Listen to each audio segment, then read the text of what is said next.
Immortal and Martial Dual Cultivation, episode 38. Untuk melihat video selengkapnya, sahabat bisa kunjungi playlist yang telah Sabta Novel sediakan. Yuk mari, kita berimajinasi bersama dan masuk ke alur ceritanya.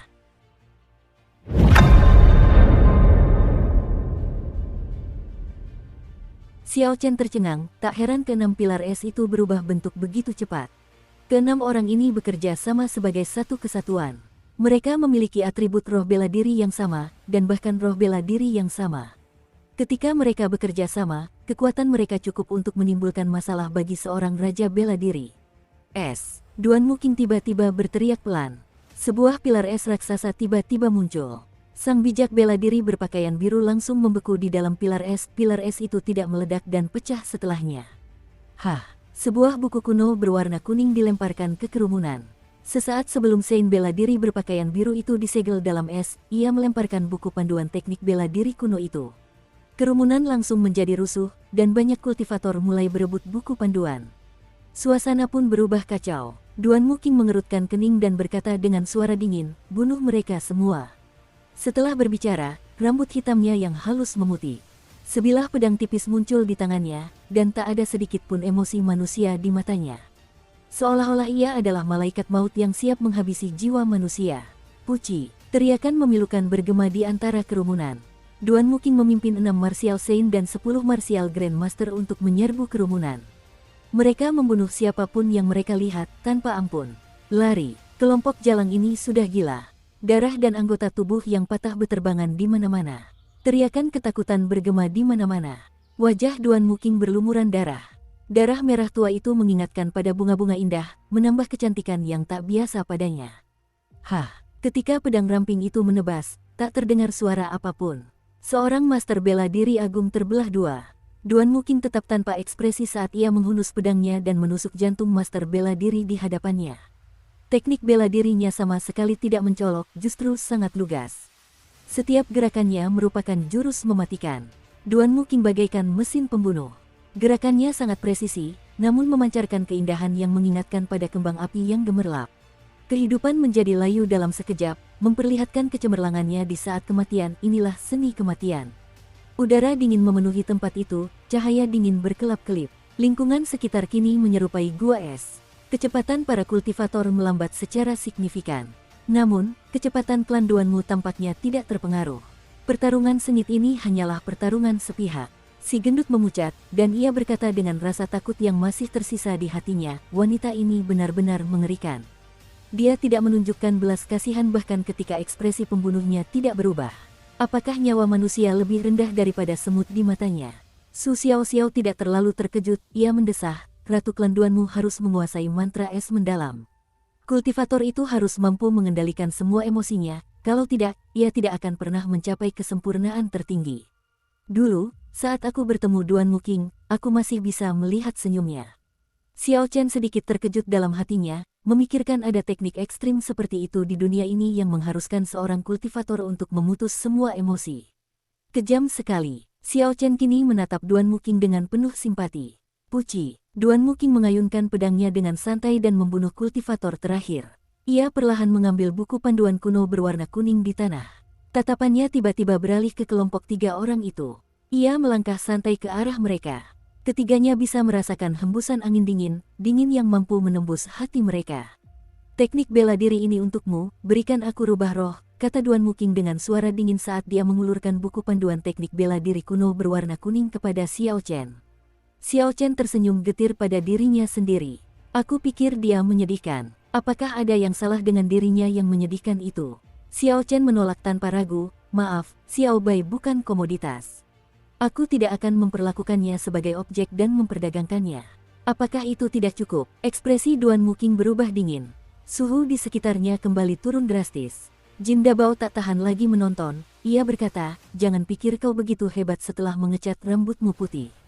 Gunakan otakmu sedikit." Rubah roh sudah menandatangani kontrak darah. Kontrak itu tak bisa ditukar. Duan Muking terus menatap Xiao Chen, ia sama sekali tidak peduli dengan si gendut. Namun, setelah mendengar apa yang dikatakannya, ia sepertinya mengerti sesuatu. Niat membunuh terpancar di matanya, pedang ramping di tangannya mulai berdengung. "Jin Dabao, kembalikan anakku." Suara Jiang Mingsun terdengar dari kejauhan. Ji Changkong memimpin para kultivator dari kedua klan. Jelas, suara pertempuran sebelumnya telah menarik perhatian mereka. Ji Changkong berdiri dengan gagah di tengah kerumunan, matanya bagaikan langit berbintang yang tak berujung. Ketika dipandang sekilas, ia tak mampu mengukur kekuatannya. Sepertinya 3 gambar pemahaman Dao Sage itu pasti sangat membantunya. Si gendut berkata dengan nada marah, "Kalau kau mau anak laki-laki, cari saja ibunya. Kenapa kau mencari tuan gendut ini? Tuan gendut ini tidak bisa melahirkan." "Jin Dabao, jangan berlebihan." Xiao Chen berkata dengan acuh tak acuh, "Jiang Muheng ada di tanganku, kau bertanya pada orang yang salah." Rambut dan pakaian Ji Changkong mulai berkibar-kibar meskipun tidak ada angin. Ia berkata dengan santai, "Lepaskan sepupuku dan tinggalkan satu lengannya. Kalau begitu, aku tidak akan membunuhmu." Pu. Terdengar langkah kaki yang mendesak dari kejauhan lagi. Hua Yunfei memimpin 6 orang suci bela diri dari klan Hua. Hua Yunfei berkata dengan dingin, "Xiao Chen, apakah para Grandmaster bela diri klanku dibunuh olehmu? Setelah membunuh orang-orang klan Huaku, kau bisa melupakan rencana meninggalkan istana bawah tanah ini hidup-hidup." Xiao Chen menatap dingin orang-orang dari 3 klan bangsawan. Duan Muking, Ji Changkong, Hua Yunfei, dan banyak kultivator di belakang mereka semua menatapnya. Tatapan mereka dipenuhi niat membunuh yang kuat. Xiao Chen menggenggam pedang bayangan bulan erat-erat. Busur-busur listrik menari-nari di bilahnya saat kekuatan inti iblis tingkat 6 dilepaskan sepenuhnya. Ia tersenyum dingin, "Bukankah tujuanmu membunuhku? Kenapa kau mencari begitu banyak alasan? Siapa yang akan datang lebih dulu? Kepalaku ada di sini, mari kita lihat siapa yang bisa mendapatkannya." Kerumunan itu terdiam. Mereka semua tahu betapa hebatnya Xiao Chen.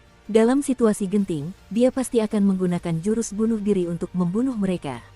Karena ketakutan di hati mereka, tak seorang pun berani mengambil langkah pertama. "Gui Markis akan datang mengambil kepalamu." Tombak panjang keemasan muncul tanpa peringatan. Tombak itu menghantam dada Xiao Chen dengan keras. Kemeja di depan dadanya langsung robek. Sebuah zirah pertempuran emas terungkap. Tombak panjang itu tidak mampu menembus lebih jauh ke dalam zirah pertempuran. Dengan pikiran Markis Gui, aliran esensi emas mengalir ke tombak panjang itu. Kekuatan besar itu justru membuat Xiao Chen terdorong mundur. Dor. Markis Gui berteriak pelan. Tombak panjangnya menekan Xiao Chen, membuatnya terus mundur. Sekitar 10 pilar batu di istana bawah tanah langsung hancur. Akhirnya, Xiao Chen terdesak ke dinding bersama gambar pemahaman Dao Sage sebelum ia berhenti. Darah menetes dari sudut mulut Xiao Chen. Ia menatap Markis Gui dengan rasa ingin tahu dan bertanya, "Aku tidak dendam padamu, kenapa kau ingin membunuhku?" Itu tidak masuk akal baginya. Duan Muking, Hua Yunfei, dan Ji Changkong punya banyak alasan untuk membunuhku. Namun, Markis Gui bahkan tidak berbicara kepadaku sebelumnya, jadi mengapa dia menyerangku tanpa alasan? Markis Gui mengenakan zirah perang emas, dan tombak pendek berwarna merah tua tersandang di belakangnya. Wajahnya sehalus giok, dan ia tampak sangat tampan, seolah-olah seorang pendekar perang telah turun tangan. Dia tanpa ekspresi saat berkata dengan acuh tak acuh, "Perintah dari leluhur. Mereka yang bukan dari klan Ying yang telah melihat Ki Naga Kekaisaran harus mati." Setelah dia bicara, tombak emas di tangannya bergetar.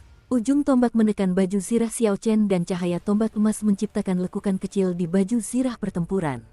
Gambaran pemahaman Sage Dao di belakang Xiao Chen retak, meniadakan kekuatan besar tersebut. Xiao Chen meraih gagang tombak. Mantra ilahi guntur ungu bersirkulasi dengan cepat di tubuhnya, dan esensi mengalir ke tangannya. Energi listrik yang cemerlang segera mengalir dari tombak emas sepanjang 3 meter ke tangan Markis Gui. Tangan Markis Gui terasa agak mati rasa. Saat listrik mengalir ke dalam dirinya, esensi di tubuhnya langsung berubah kacau. Kekuatan tombak langsung berkurang secara signifikan. Kiang, Xiao Chen memanfaatkan kesempatan ini untuk menangkis tombak panjang itu. Ia jatuh dengan cepat dari udara. Ia memasukkan pil pengisi darah ke dalam mulutnya, lalu memegang pedang bayangan bulan dan menyerbu Markis Gui. Ledakan, Markis Gui menekan aliran listrik di tubuhnya. Tombak panjang di tangannya menancap ke bawah. Angin menderu dan cahaya tombak yang cemerlang muncul, seolah-olah memiliki kekuatan tak terbatas. Bang! Xiao Chen menghindar ke samping, tombak panjang itu mendarat di tanah dan menciptakan kawah. Serpihan batu dan debu yang tak terhitung jumlahnya beterbangan. Tombak panjang itu menyapu secara horizontal, dan lapisan debu terbelah, seolah terbelah dua. Tombak panjang Markis Gui panjangnya 3 meter, ditambah cahaya tombaknya, ia berhasil membersihkan area seluas 10 meter di sekitarnya. Dengan area serangan yang begitu luas, Xiao Chen tidak punya cara untuk menghindar ke kiri atau kanan. Ia hanya bisa melompat ke udara untuk menghindar. Markis Gui menunjukkan senyum tegas, lalu melangkah mundur dengan kaki kanannya dan segera menarik tombak panjangnya. Boom, boom, boom. Markis Gui mencengkeram gagang tombak dan mengerahkan tenaga. Tombak panjang yang ditariknya melesat keluar bagai naga banjir. Ia meraung ke arah Xiao Chen di udara. Dalam sekejap, ratusan tombak bermunculan. Dihadapkan dengan banyaknya tombak emas yang berkilauan, pikiran Xiao Chen berkecamuk. Ia tahu bahwa setiap tombak itu nyata. Semuanya membawa niat membunuh yang tak terbatas. Begitu terkena tombak, sebuah lubang akan muncul di tubuhnya. Karena tidak bisa melihat gerakannya, Xiao Chen sebaiknya menutup mata saja sambil fokus menghunus pedangnya. Seperti biasa, pedang bayangan bulan terus-menerus menyala. Suara logam yang beradu terdengar tanpa henti. Dalam sekejap, keduanya bertukar ratusan jurus di udara. Setelah Xiao Chen mendarat, ia tiba-tiba membuka mata dan berteriak, menghunus pedang. Pedang bayangan bulan memancarkan cahaya redup dan menebas tubuh tombak dengan kecepatan yang luar biasa cepat. Terdengar suara merdu yang nyaring, dan tombak panjang itu bergetar di udara. Tubuh tombak itu melengkung hingga menyerupai bulan sabit sebelum akhirnya patah kembali. Kekuatan dahsyat itu membuat tangan kanan Markis Gui mati rasa. Tombak panjang itu terpental dari tangan kanannya. Ia tersadar dari keterkejutannya dan kembali menggenggam tombak itu erat-erat. Tatapan muram muncul di mata Markis Gui. Ia melangkah maju dengan berat dan kembali mengayunkan tombaknya secara horizontal. Setelah mengalami hal ini sebelumnya, Xiao Chen tidak akan melompat untuk menghindar lagi. Ia melengkungkan tubuhnya ke belakang, dan tubuhnya jatuh ke tanah dengan cepat. Catatan TL, bayangkan Matrix saat Neo menghindari peluru, tetapi tanpa gerakan tangan. Tombak panjang itu melesat tepat di depan wajah Xiao Chen. Setelah tombak panjang itu lewat, beberapa helai rambutnya langsung putus. Tepat saat Xiao Chen hendak membalas, Hua Yunfei, yang berdiri di belakangnya, tiba-tiba bergerak. Ia berubah menjadi sungai darah yang bergolak dan menyembur ke arah Xiao Chen. Mata Markis Gui berbinar. Ia menatap dingin Hua Yunfei, yang telah berubah menjadi sungai darah. Ia mengayunkan tombak panjangnya ke arah sungai darah. Tombak itu mengandung setidaknya 1000 kg kekuatan, dan menyapu seperti ekor naga. Tombak itu tak terbendung. Sungai darah seketika berhenti. Hua Yunfei tiba-tiba muncul kembali dan menangkis tombak itu dengan kedua tangannya. Namun, kekuatan yang terkandung di dalam tombak itu terlalu besar. Hua Yunfei langsung terdorong mundur. Ia terpeleset di tanah beberapa langkah sebelum akhirnya berhasil berdiri tegak kembali. Markis Gui berkata dengan dingin, "Aku, Markis Gui, ingin membunuhnya. Bukan giliranmu untuk bertindak." Hua Yunfei merasa terhina di bawah tatapan semua orang. Wajahnya memerah, dan bayangan sosok manusia merah muncul di belakangnya. Hua Yunfei menjawab dengan suara dingin, "Gui Markis, apa maksudmu? Apa kau mencoba memulai perkelahian?"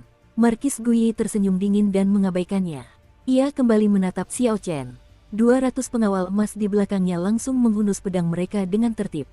Bersamaan dengan suara pedang yang terhunus, niat membunuh yang mengerikan langsung terpancar. 200 pengawal emas yang telah berpengalaman dalam perang yang tak terhitung jumlahnya, menyatukan niat membunuh mereka dan mengarahkannya ke klan Hua. Hua Yunfei dan kelompoknya merasakan hati mereka membeku, seolah-olah mereka dibawa ke medan perang yang berdarah. Terdengar jeritan kesakitan yang tak terhitung jumlahnya, begitu pula ratapan para prajurit sebelum ajal mereka. Suara-suara ini bergema di telinga mereka, dan itu sangat mengerikan. Hua Yunfei sangat marah, tetapi ia tahu kekuatan kelompok yang dibawanya tidak memadai. Di hadapan niat membunuh 200 Grandmaster bela diri ini, ia akan menderita kerugian besar. Ia hanya mendengus dingin dan tetap diam. Ia menatap Xiao Chen dengan tatapan dingin, ia akan menyelesaikan semua keluhan ini dengannya. Kebenciannya semakin dalam di hatinya. Xiao Chen bangkit dan mundur 2 langkah. Ia takjub melihat bagaimana Markis Gui menangani hal ini. Ia tak menyangka Markis begitu sombong. Ia memang persis seperti yang digambarkan rumor. Ji Changkong tiba-tiba tertawa dingin, "Kata-kata besar apa, aku ingin melihat bagaimana kau akan menghentikanku membunuh orang ini." Ji Changkong pernah menantang setiap pemuda di ibu kota kekaisaran di masa lalu. Menurut rumor, ia terlibat dalam pertarungan rahasia dengan Markis Gui, dan mereka bertarung seri. Karena Markis Gui memiliki tingkat kultivasi yang lebih tinggi daripada Ji Changkong saat itu, Ji Changkong merasa ragu. Melihat situasi saat ini, sepertinya duel yang dirumorkan itu memang terjadi. Sebilah pedang hitam muncul di tangan Ji Changkong. Langit berbintang yang cemerlang tampak di matanya. Langit itu tampak luas dan perkasa, kedalamannya tak terduga. Tubuhnya berubah menjadi seberkas cahaya dan ia melesat lurus ke arah Xiao Chen. Pedang di tangannya menari-nari dan cahaya bintang memenuhi sekelilingnya, sungguh menyilaukan. Pedang ramping Duan Muking bergetar dan kepingan salju berkilauan yang tak terhitung jumlahnya muncul, mereka terbang ke arah Xiao Chen dengan angin dingin. Hua Yunfei mendengus dingin dan memanfaatkan kesempatan itu.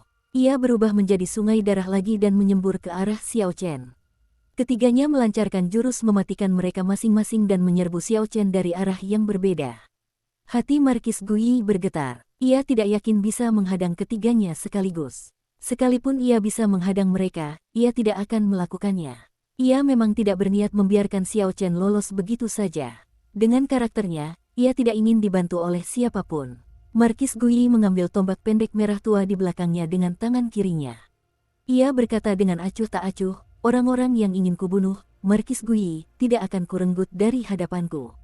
Ia berteriak pelan dan menghentakkan kaki ke tanah dengan keras. Banyak retakan muncul di tanah sebelum runtuh dengan keras. Ia melompat ke depan dengan dahsyat. Ia berhasil menyalip mereka bertiga dalam sekejap. Xiao Chen saat ini sedang dalam situasi genting.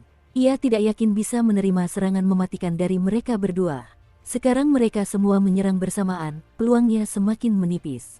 Xiao Chen bersandar di dinding sambil memegang gambar pemahaman Dao Sage. Ketika melihat mereka berempat tiba-tiba menyerbu ke arahnya, ia tersenyum dingin dalam hati. Ia tidak menunjukkan rasa takut sedikit pun. Mantra pemberian kehidupan. Ia berteriak pelan dan segera mengeluarkan sebuah patung dari cincin semestanya. Tiba-tiba, seekor Raja Singa Emas seukuran gunung muncul di hadapan Xiao Chen.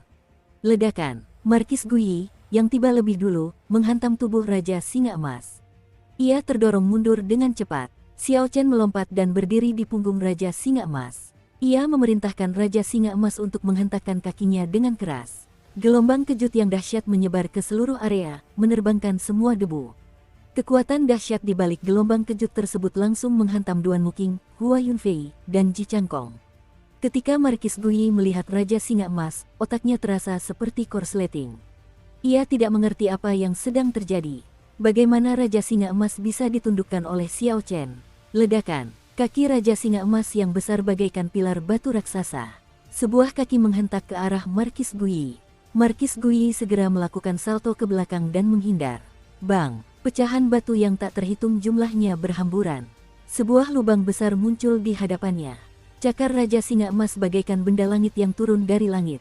Ia terus menghentakkan kaki ke arah Markis Gui dengan kecepatan yang luar biasa cepat.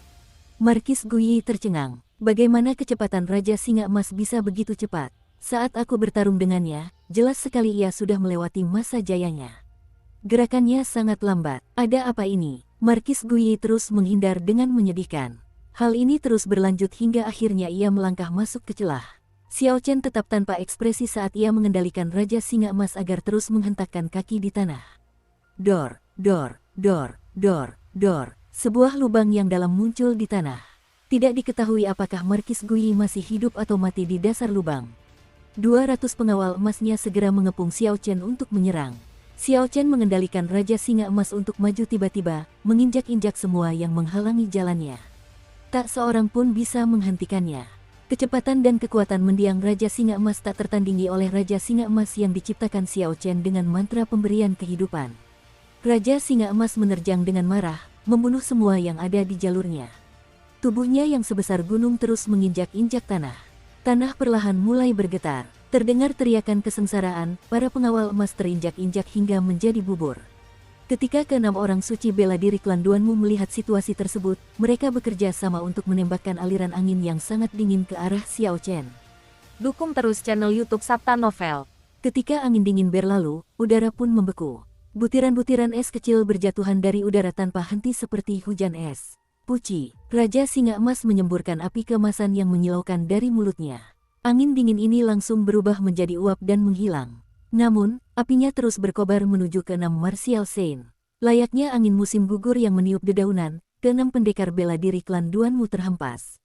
Mereka memuntahkan seteguk darah sambil menatap Xiao Chen dengan ngeri. Ledakan. 6 orang suci bela diri klan Hua bergerak sendiri-sendiri, masing-masing berubah menjadi sungai suci yang mengalir deras. Kura-kura naga dan berbagai macam binatang abadi dapat terlihat samar-samar di sungai suci tersebut. Sungai itu memiliki kekuatan suci yang tak terbatas, seolah mampu menghapus dosa manusia. Xiao Chen menatap dingin ke arah sungai suci yang mengalir deras. Raja Singa Emas menjejakkan kakinya dari tanah dan melesat bagai kilat. Tanah bergetar tak henti-hentinya. Dinding batu dan pilar-pilar batu yang menghalangi jalannya runtuh ketika ia menghantamnya. Mengaum. Saat berada di depan sungai suci, Raja Singa Emas tiba-tiba meraung keras. Gelombang suara mengguncang sekelilingnya, dinding-dinding batu yang tak terhitung jumlahnya berubah menjadi debu. Sungai suci yang luas dan deras itu melesat ke langit sebelum akhirnya mengalir mundur. Mustahil, seru ke-6 pendekar bela diri klan Huan. Wajah mereka dipenuhi ketakutan. Sungai suci mengalir deras di atas tubuh mereka berenam, mengeluarkan suara "zisi" yang terus-menerus. Ketika sungai suci itu lenyap, ke-6 orang suci bela diri itu tampak sangat pucat. Semua pakaian di tubuh mereka lenyap. Mereka tampak semakin kurus. Sebuah ruang putih bersih muncul di tanah, bahkan tak ada setitik debu pun yang tersisa. "Aku akan membunuhmu." Mata Hua Yunfei memerah. Sebilah pedang merah muncul di tangannya. Seorang pria berbaju merah berdiri di belakangnya. Aura jahat yang tak terbatas terpancar dari pria berjubah merah tua itu. Sesekali, mayat-mayat dari berbagai binatang buas yang kuat muncul di hadapannya, sungguh mengerikan. Ledakan, cahaya pedang sepanjang 33 meter muncul di pedang itu. Cahaya itu mencapai atap istana bawah tanah dan menembusnya. Potongan-potongan batu yang tak terhitung jumlahnya berjatuhan dari langit.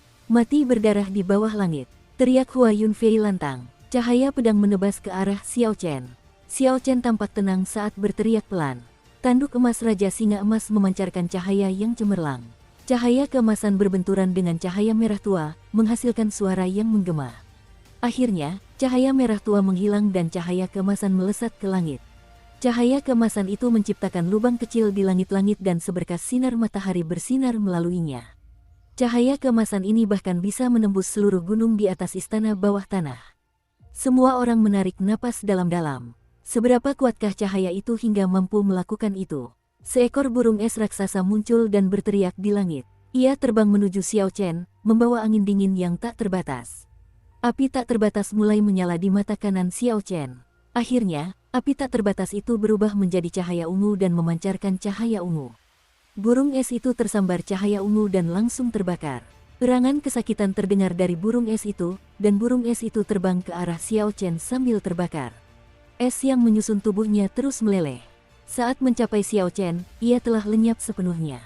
Pedang astral, gaya ketiga cahaya abadi. Ji Changkong merasakan aura mengerikan Raja Singa Emas dan tak berani gegabah. Ia segera melancarkan teknik serangan terkuatnya. Langit berbintang yang gemerlap muncul di belakangnya. Di tengah langit berbintang itu, ada sebuah bintang yang mewakilinya. Bintang itu tiba-tiba muncul dan berubah menjadi pilar cahaya yang menyilaukan. Bintang itu melesat menuju langit dan menembus ribuan meter gunung di atas istana bawah tanah. Ia terbang menuju alam semesta tanpa batas dan tiba di sisi lain. Istana bawah tanah yang gelap diterangi terang oleh cahaya abadi langit berbintang yang gemerlap. Puci, cahaya itu tiba-tiba menghilang dan istana bawah tanah kembali gelap. Detik berikutnya, cahaya terang yang tak terbatas muncul di pedang hitamnya. Banyak orang kehilangan penglihatan mereka untuk sementara. Cahaya abadi yang datang dari langit berbintang menyerbu Xiao Chen. Cahaya terang membelah kegelapan, seakan membelah malam menjadi dua bagian. Raja Singa Emas membuka mulutnya yang besar, dan daya tarik yang kuat terpancar darinya. Ia menelan langit berbintang di belakang Ji Changkong. Ji Changkong memuntahkan seteguk darah, dan cahaya abadi pun padam. Itu Xiao Chen, kenapa dia berkelahi dengan orang-orang dari 4 klan besar? Lagi pula, dia tidak kalah. Dia benar-benar menghalangi Bloody Death Below Heaven milik Hua Yunfei, Ice Phoenix Spreading Wings milik Duan Muking, dan Eternal Light milik Ji Changkong. Itu tidak masuk akal. Apa yang terjadi? Aku jelas melihat mereka membunuh Raja Singa Emas. Bagaimana dia bisa hidup kembali? Lagi pula, kekuatannya pulih kembali ke kondisi puncaknya. Pantas saja dia berani menantang orang-orang dari 4 klan. Binatang suci emas di puncaknya setara dengan Raja Bela Diri. Jika keempat klan mengirim Raja Bela Diri mereka ke sini, situasi ini tidak akan terjadi. Apa kau tidak tahu apa itu Raja Bela Diri? Jika 10 Raja Bela Diri tidak muncul, seorang Raja Bela Diri adalah eksistensi terkuat. Dia tidak akan muncul begitu saja. Terlebih lagi, ketika Raja Bela Diri bertarung, gelombang kejut yang ditimbulkannya akan mencakup area yang luas. Bahkan para Saint bela diri pun tidak akan mampu menahannya. Pertarungan yang mengguncang dunia seperti itu menciptakan suara tercekik yang tak henti-hentinya. Hal ini menarik perhatian semua kultivator di istana bawah tanah. Namun, mereka tidak menyangka akan melihat pemandangan seperti itu. Xiao Chen memerintahkan Raja Singa Emas untuk bergegas ke Jin Dabao dan Su Xiao Xiao. Ia berteriak keras, naik. Si gendut dan Su Xiao Xiao segera menerjang. Xiao Chen menelan pil pengembalian ki lagi, ini sudah pil pengembalian ki ketiganya, tetapi esensinya masih terkuras sangat cepat, seperti sungai yang mengalir deras. Mengendalikan Raja Singa Emas menghabiskan banyak esensi Xiao Chen, jauh lebih banyak dari yang ia duga. Jika ia tidak memiliki pil pemulihan esensi, seperti pil pengembalian ki, ia tidak akan mampu mengendalikan Raja Singa Emas begitu lama. Su Xiao Xiao melihat wajah Xiao Chen agak pucat. Ia bertanya dengan cemas, "Tuan Muda Xiao, Anda baik-baik saja?" Xiao Chen tersenyum tipis, "Aku baik-baik saja, aku masih bisa bertahan." "Berdirilah teguh, aku akan bergegas keluar." Xiao Chen meniup peluit panjang, dan Raja Singa Emas mulai berlari kencang. Tubuhnya, yang seukuran gunung kecil, menerjang ke depan, menghancurkan semua yang ada di jalurnya. Puci, Markis Guyi melompat keluar dari lubang yang dalam, tatapannya setajam tombak. Seekor naga emas muncul dari belakangnya dan meraung. Naga yang besar dan perkasa merasuki tombak panjang itu saat ia menusukkannya ke arah Xiao Chen, meraung marah saat menyerang. Roh bela diri naga Azure meraung di area dantian Xiao Chen. Kekuatan binatang suci kuno itu meledak. Xiao Chen memanfaatkan momentum ini untuk menghunus pedangnya, mencegat tombak Markis Guyi dengan dentang keras. Hua Yunfei memelototi Xiao Chen yang jauh dan berteriak keras, "Xiao Chen, kau boleh lari hari ini, tapi kau tidak bisa lari selamanya." Klan Hua akan mengeluarkan perintah, bunuh di tempat di seluruh provinsi Dongming. Tak akan ada tempat untukmu di provinsi Dongming. Ji Changkong berkata dengan dingin, "Mulai hari ini, tidak akan ada tempat untukmu di provinsi Nanling." Markis Guyi berteriak, "Dengan wewenangku sebagai anggota klan kekaisaran, aku menjatuhkan hukuman mati. Mulai hari ini, tak akan ada tempat di dunia ini untukmu." Semua orang terkejut ketika klan bangsawan memerintahkan kematian orang yang sama. Hal seperti ini belum pernah terjadi sebelumnya dalam sejarah bangsa Qing Agung. Xiao Chen adalah yang pertama dalam 1000 tahun terakhir, namun, yang pertama ini bukanlah hal yang baik. Diincar oleh 3 klan bangsawan membuat peluang hidupnya sangat buruk. Xiao Chen tersenyum dingin pada dirinya sendiri. Ia menarik Jiang Muheng dari cincin semestanya dan melemparkannya ke udara. Kemudian, ia menyemburkan api ungu dan membakarnya menjadi abu dalam sekejap. "Muheng!" teriak Jiang Mingsun dengan ekspresi sedih ketika melihat Jiang Muheng berubah menjadi abu. Ji Changkong memucat ketika melihat sepupunya tiba-tiba mati. Ia berkata dengan suara dingin, "Jika aku, Ji Changkong, tidak bisa membunuhmu sendiri, aku bukan manusia. Kau tak perlu membunuhku. Jika surga tak mengizinkanku memadatkan roh bela diriku hingga usia 15 tahun, aku tak akan mundur dengan cara menyedihkan seperti ini hari ini. 3 tahun, yang kubutuhkan hanya 3 tahun, dan aku akan membantai abis klan-klan kalian." Duan Muking, Hua Yunfei, Ji Changkong, dan Markis Guyi membasuh leher kalian sebagai persiapan. "Aku akan mengambil kepala kalian dalam 3 tahun. Suara Xiao Chen datang dari kejauhan, mencapai telinga orang banyak. Suaranya bergema tanpa henti, 3 tahun lagi, aku akan membunuhmu sendiri." Orang ini benar-benar kurang ajar. Beraninya dia menantang klan bangsawan sendirian. Klan-klan itu sudah bertahan selama ribuan tahun. 3 tahun terlalu lama, bahkan belum tentu dia bisa hidup selama itu. Jika dia mampu, dengan bakatnya, itu akan mengejutkan semua orang. Kalau dipikir-pikir, provinsi Dongming kita sudah lama tidak semarak ini. Orang yang begitu berani. Bahkan Mu Chengsui dari Provinsi Xie pun tak tertandingi. Kerumunan orang berdiskusi tentang hal ini di antara mereka sendiri, merasa hal itu tak terbayangkan. Ada yang merasa kasihan pada Xiao Chen, ada yang mengejek Xiao Chen karena melebih-lebihkan dirinya sendiri, berbagai macam hal dibicarakan tentangnya. Chu Chaoyun berdiri di atas pilar batu di kejauhan. Rambutnya berkibar-kibar, dan suasana hatinya tampak baik. Ia bersembunyi di balik bayangan sambil melihat ke arah Xiao Chen pergi, memperlihatkan senyum tipis. Senjata suci di belakangnya bergetar, seolah berusaha melepaskan diri dari sarungnya dan menembus kegelapan tak terbatas. "Naga Azure, sudah ribuan tahun berlalu, aku ingin tahu apakah kau bisa mengejutkanku."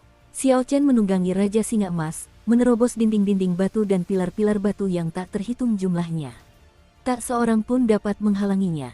Ketika akhirnya tiba di daerah hilir, ia berhenti. Ledakan. Tepat ketika Xiao Chen kehabisan esens, Raja Singa Emas berubah kembali menjadi patung emas. 3 orang tiba-tiba jatuh dari udara. Su Xiao dan Jin Dabao sedikit terkejut, tetapi berhasil memulihkan ketenangan mereka dan mendarat dengan kokoh. Namun, Xiao Chen seperti layang-layang yang talinya putus. Ia jatuh terhuyung-huyung, dan tak mampu menjaga keseimbangan. Melihat situasi ini, Su Xiao segera bangkit dan menangkap Xiao Chen. Xiao Chen sangat pucat, ia berterima kasih padanya, lalu berjuang untuk bangun.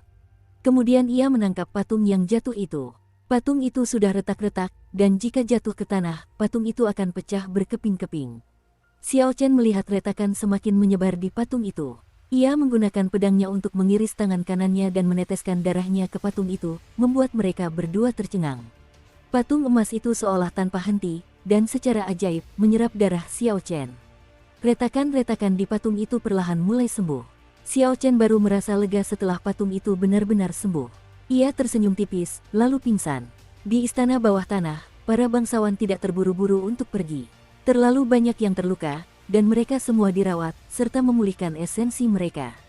Semuanya, aku punya usul. Kita sudah punya begitu banyak yang terluka, bahkan sebelum menemukan tubuh emas para sage. Bagaimana kalau kita bergandengan tangan dan mencari bersama? Ji Changkong, yang duduk di tanah, menyarankan. Fenomena misteriusnya baru saja pecah, dan ia baru saja menelan pil obat yang sedang dimurnikannya.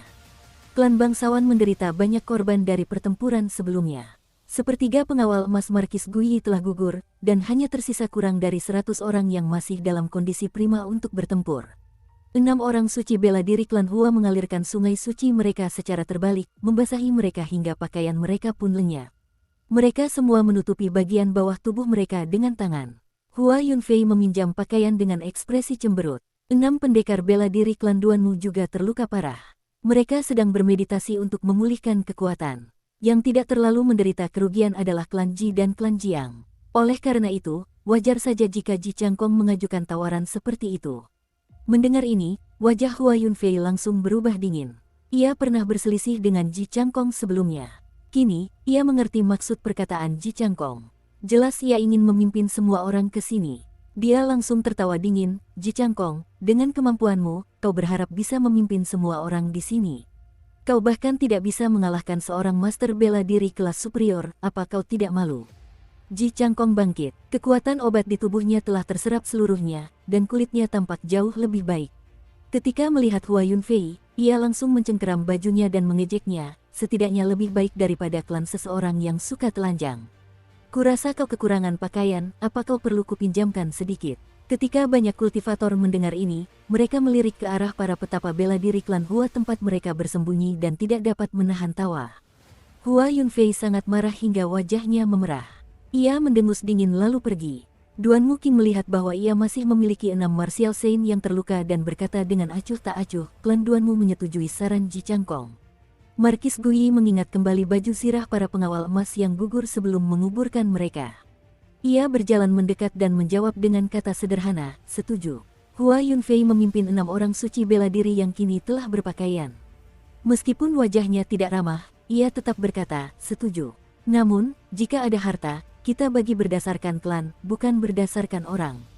Lagi pula, klan Jiang dan klan Ji harus dianggap sebagai satu kesatuan.